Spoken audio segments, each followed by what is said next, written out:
Hello guys, this is Deepshikha and welcome to this study CTET. आज हम PEB का middle school वर्ग 2 का जो पेपर हुआ था 2019 में, जो कि है 2018 का 17 फेब 2019 में जो पेपर हुआ था, उसका सॉल्यूशन आज हम करेंगे, जिसका पार्ट हम सीडीपी वाला करेंगे।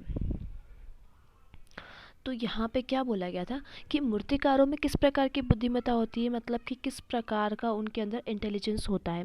तो उनके अंदर प्रकृतिवादी होते हैं, या फिर स्थानिक होते हैं, या फिर अंतर्वैयक्तिक होते हैं, या फिर शारीरिक गतिक होते हैं। तो वो क्या होते हैं? वो होते हैं स्थानिक। ये आंसर दिया गया है पीईबी के द्वारा। स्थानिक डेट मीन्स कि उनके अंदर कहाँ पर क्या चीज़ होती है उसका पता होना चाहिए। नाक कहाँ पर होगा, ये कहाँ पर, मतलब स्थान का ज्ञान होना चाहिए। दैट्स कॉल्ड स्थानिक। तो मूर्तिकारों के अंदर कौन सी बुद्धि होती है? स्थानिक बुद्धि होती है।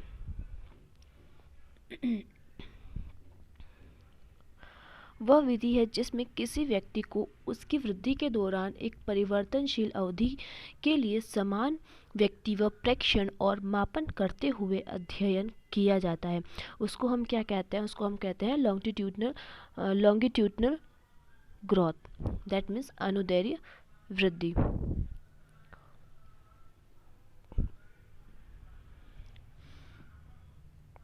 क्वेश्चन नंबर 3 है, विद्यालय के प्रदर्शन में सफलता सबसे महत्वपूर्ण है क्योंकि इससे बच्चों को निम्न में मदद मिलती है। तो किस में मदद मिलती है, आप खुद से सोचिए।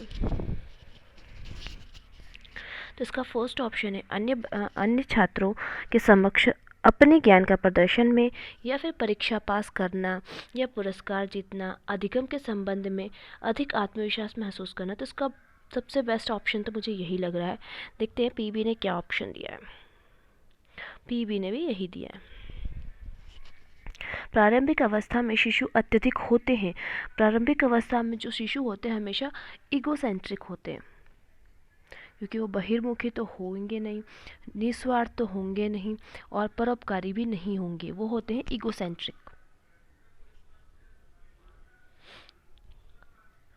पारंपरिक रूप से मेस्लो द्वारा दिए गए सिद्धांत कितने प्रकार की आवश्यकताओं को वर्णित करते थे? वो 5 प्रकार की आवश्यकताओं को वर्णित करते हैं। मेस्लो का ये ट्रायंगुलर शेप में है, तो ये आप पढ़ लीजिएगा। एक बहिर्मुखी बच्चा होता है। एक बहिर्मुखी बच्चा क्या होता है? अपने आंतरिक मस्तिष्क में चिंतन। तो ये भाई बहिर्मुखी तो होगा नहीं। सिर्फ बल्कि सिर्फ निरीक्षण करे, ये भी नहीं होगा। अधिक चिंतन और बातचीत कम करे, ये भी नहीं होगा। होगा तो ये तीव्र वातावरण में रहना पसंद करे। व्यक्तित्व शब्द निम्नलिखित में से लिया गया। तो व्यक्तित्व शब्द लिया गया है लेटिन से।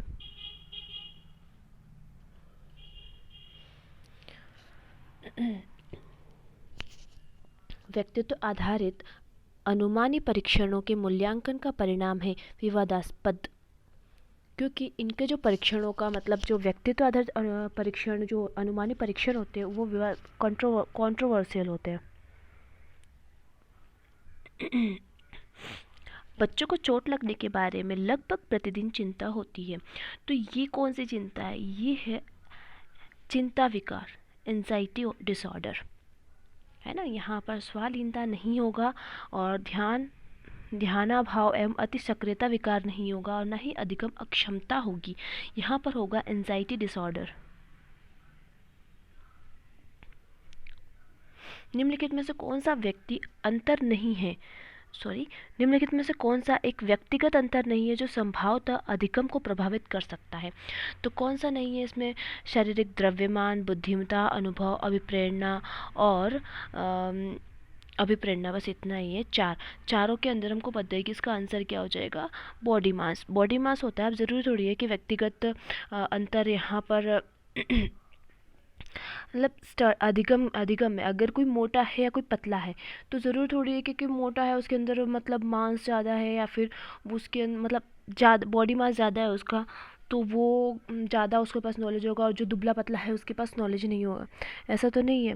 तो ये व्यक्तिगत अंतर नहीं है जो संभवतः अधिगम को प्रभावित करे। तो मतलब बॉडी स्ट्रक्चर आपके नॉलेज को और आपके अधिगम को, आपको लर्निंग को क्या हो सकता है, वो प्रभावित नहीं कर सकता है, अफेक्ट नहीं कर सकता है। निम्नलिखित में से कौन सा कैटल द्वारा तैयार किया गया व्यक्तिगत परीक्षण है? तो कैटल द्वारा तैयार किया गया व्यक्तिगत परीक्षण में ऑप्शन हमको क्या दे रखा है? वाक्य पूर्णता परीक्षण, NEO-FFI ये परीक्षण, या फिर 16 personality factor questionnaire, that means कि 16 व्यक्तित्व कारक प्रश्नावली, ये भी नहीं है। ये नियंत्रण का ठिकाना, ये भी नहीं है। लोकस ऑफ कंट्रोल, तो इसमें कौन सा होगा? मतलब कि ये तो है, सॉरी, ये है और ये नहीं, क्योंकि उसने जो है कैटल ने 16 पर्सनालिटी फैक्टर्स प्रोवाइड किए थे। तो हमारा यहाँ पर आंसर क्या हो जाएगा? 3। एक योग्यता परीक्षण में किसी व्यक्ति के भविष्य की उपलब्धि की संभावना का कोई अनुमान एक संभावना है, या एक निश्चितता है, या एक प्रश्न है, या एक धारणा है। तो ये एक संभावना हो सकती है, क्योंकि भाई यहाँ पे संभावना की बात की गई, तो ये यहाँ पर भी संभावना ही आएगी।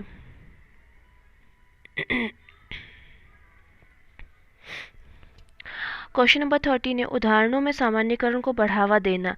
तो उदाहरणों में सामान्यीकरण को बढ़ावा देना है आगमनात्मक। हमको पता है ना, निगमनात्मक एक होता है और एक आगमनात्मक होता है। जब उदाहरणों का सामान्यीकरण की ओर बढ़ावा देना, उसको हम क्या बोलते हैं? आगमनात्मक, इंडक्टिव। बंडूरा पारस्परिक विवाद में विश्वास रखते हैं। इसका अर्थ है कि वह परिवेश और किसी का व्यवहार एक दूसरे के कारण बनता है। परिवेश और किसी का व्यवहार एक दूसरे के कारण बनता है, या फिर किसी का परिवेश किसी के व्यवहार के कारण बनता है, या फिर किसी के व्यवहार में किसी का परिवेश प्रभावित होता है, या फिर किसी का व्यवहार किसी के परिवेश से स्वतंत्र है। तो इसका आंसर हो जाएगा परिवेश और किसी का व्यवहार एक दूसरे के कारण बनता है ना। तो ये एक दूसरे से इंटर रिलेटेड होते हैं। स्मृति को निम्न विधि से नापा जा सकता है। तो स्मृति को हम किससे नापते हैं? तो रिकॉल दैट मीन्स कि रिप्रोडक्शन से, इंटरव्यू से, ऑब्जर्वेशन से और एक्सपेरिमेंटल से। तो ये यहाँ पर सबसे है तो सभी, लेकिन ये सबसे ज़्यादा सही लग रहा है। नकारात्मक दृष्टिकोणों का वर्णन करने के लिए किस पद का उपयोग किया जाता है, जिन्हें लोग उनके लिंग के आधार पर किसी व्यक्ति के लिए करते हैं? तो पैट्रियार्की, दैट मीन्स पितृसत्तात्मक, और या फिर जातिगत भूमिका, या फिर लिंग भेद, या फिर समाजीकरण। तो इसके अंदर हो जाएगा लिंग भेद।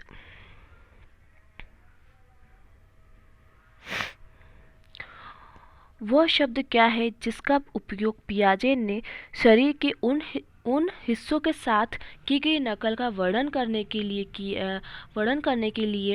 किया है जिन्हें कोई देख नहीं सकता? तो जिन्हें कोई देख नहीं सकता वो क्या हो जाएगा? अदृश्य नकल, इनविजिबल। किसी की आनुवांशिकता के समय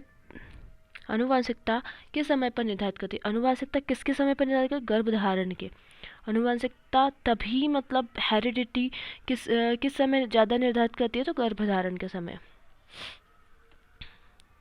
परामर्श में क्या शामिल होता है? परामर्श में तो परामर्शदाता और व्यक्ति के बीच विचारों का आदान प्रदान, परामर्शदाता और व्यक्ति के बीच विचारों का आदान प्रदान और परामर्श, ये तो शामिल होता है। तो ये तो हमें लग रहा है, इसको हम अभी रख देते हैं। केवल व्यक्ति की परामर्शदाता से सलाह लेना, तो ये तो नहीं होगा। केवल परामर्शदाता के साथ व्यक्ति द्वारा समस्या साझा करना, ये भी नहीं होगा। ज़रूरत वाले बच्चों के साथ मुद्दों की पहचान करने वाले विद्यालय, तो ये भी नहीं होगा। इसका आंसर क्या होगा? फर्स्ट, मुझे ये फर्स्ट वाला बेनिफिशियल लग रहा है। बेनिफिशियल दैट मीन्स कि ज़्यादा सही लग रहा है। लोकोमोटर दिव्यांगता वाले व्यक्ति का व्यवसाय प्रशिक्षण कैसा होता है? तो साइकोमोटर डोमेन से अधिक प्रभावित होता है, संज्ञानात्मक नहीं होगा, प्रभावी नहीं होगा, और इनमें से तो कोई नहीं होगा ही नहीं। सामाजिक अधिगम सिद्धांत के द्वारा प्रस्तावित किया गया। सामाजिक अधिगम सिद्धांत किसके द्वारा प्रस्तावित है? तो बंडूरा के द्वारा। सामाजिक रूप से अपरिपक्व छात्रों के रूप में माना जाता है। निर्भर, अलग थलग, आभासी या सामाजिक। तो भाई वो निर्भर होते हैं। सामाजिक रूप से अपरिपक्व मतलब अपरिपक्व अगर कोई इंसान होगा तो वो निर्भर ही होगा ना। अन्य लोगों से के माध्यम से सामाजिक ज्ञान प्राप्त किया जाता है। अन्य लोगों से किस माध्यम से? हतोत्साहित तो नहीं होगा, प्रोत्साहन हो सकता है, या फिर फीडबैक भी हो सकता है, या तर्क। तो इसका मुझे आंसर लग रहा है फीडबैक।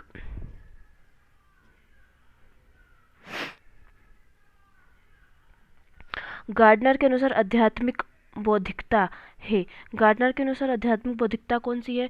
किसी की प्रारंभिक धारणाओं में परिवर्तन की क्षमता, जीवन के उद्देश्य से के संबंध में जटिल समस्याओं पर विचार करने की क्षमता, या फिर प्राकृतिक दुनिया में विभेद करने की क्षमता, या अपनी स्वयं की शक्तियाँ, कमजोरियों, इच्छाओं और बुद्धिमत्ताओं का ज्ञान।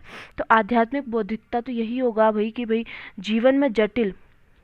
जीवन के उद्देश्य में जटिल समस्याओं पर विचार करने की क्षमता।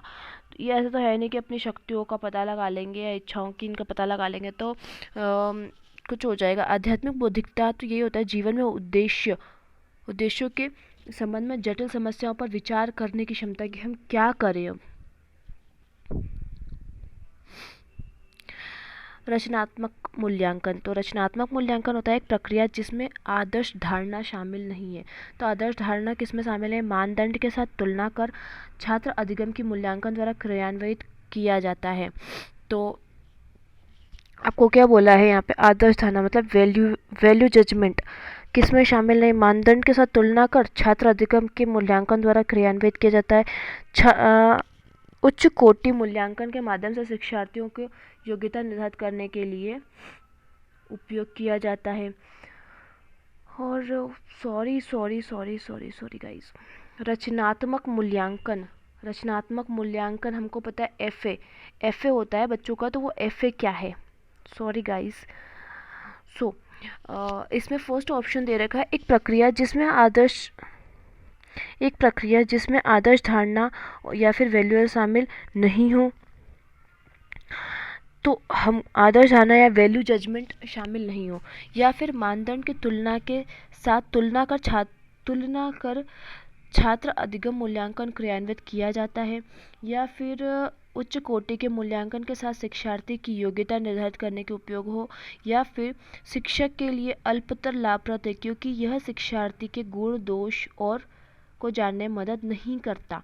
तो हमको भी मुझे तो ये सही लग रहा है, क्योंकि देखो यहाँ पर क्या होता है कि वैल्यू जजमेंट शामिल नहीं है, क्योंकि एफए आप क्या करोगे, हर चैप्टर के बाद आपका लिया गया टेस्ट या फिर कुछ आपने पढ़ाया उसके बाद आपने लिया है टेस्ट कि भाई इन लोगों ने कितना सीखा। तो वो हम क्या बोलते हैं उसको? एफए मतलब कि फॉर्मेटिव असेसमेंट बोलते हैं। तो इसका आंसर ए हो जाएगा। एक प्रगतिशील शिक्षा में शिक्षक की एक भूमिका है। क्या भूमिका है? तो भूमिका उसकी है अनुशासक। तो ये तो नहीं होगा। प्रशिक्षक तो वो ऑलरेडी है, तो वो क्या मतलब भूमिका अपने क्या निभा रहा है? प्रशिक्षक के तो नहीं निभाएगा ना। मार्गदर्शक, तो मार्गदर्शक की निभाएगा क्योंकि वो गाइड करने के लिए बच्चों को कि आपको कैसे पढ़ना है, कैसे राह में। ऐसा नहीं है कि मार्गदर्शक मतलब कि प्रशिक्षक हो जाएगा कि भाई वो जो बोल रहा है वही आपको करना है, ऐसा नहीं। या पाठ योजना का लेसन प्लानर, ये नहीं। वो है गाइड। ये आंसर है आपका, वो है गाइड मतलब कि मार्गदर्शक। 27 है, शोध के अनुसार सहकर्मी मूल्यांकन मूल्यवान है। मतलब कि जो आपके साथ में पढ़ने वाला है उसका मूल्यांकन बहुत इम्पोर्टेंट है। यह क्यों? यह छात्रों के बीच प्रतिस्पर्धा को प्रोत्साहित करता है। छात्र अपने काम पर एक दूसरे से प्रतिक्रिया प्राप्त कर सकते हैं, या छात्र कक्षा में अपनी रैंक जानते हैं। छात्र मूल्यांकन के लिए शिक्षार्थी बोझ। तो इसका आंसर बी वाला है, सॉरी, इसका आंसर है बी वाला।